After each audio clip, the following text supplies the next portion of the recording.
સંઘ પ્રદેશના દરિયા કિનારે પ્રશાસને કેટલાક પ્રતિબંધ લગાવી દીધા છે। દમણના દરિયા કિનારે સ્નાન, સેલ્ફી અને માછીમારી પર પ્રતિબંધ 17 જૂનથી 16 ઓગસ્ટ સુધી પ્રતિબંધને લઈને પ્રશાસને જાહેરનામું બહાર પાડ્યું।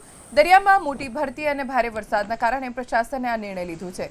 કોઈ અનિચ્છનીય ઘટના ન બને તે માટે પ્રશાસને 17 જૂનથી 16 ઓગસ્ટ સુધી જાહેરનામું બહાર પાડ્યું છે। તે મુજબ દમણના દરિયા કિનારે સ્નાન કરવા ઉપર, સેલ્ફી લેવા ઉપર અને માછીમારી કરવા ઉપર પ્રતિબંધ છે।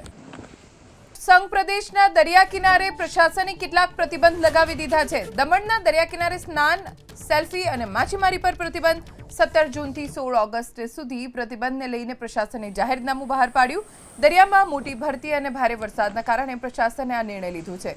કોઈ અનિચ્છનીય ઘટના ન બને તે માટે પ્રશાસને 17 જૂનથી 16 ઓગસ્ટ સુધી જાહેરનામું બહાર પાડ્યું છે। તે મુજબ દમણના દરિયા કિનારે સ્નાન કરવા ઉપર, સેલ્ફી લેવા ઉપર અને માછીમારી કરવા ઉપર પ્રતિબંધ છે।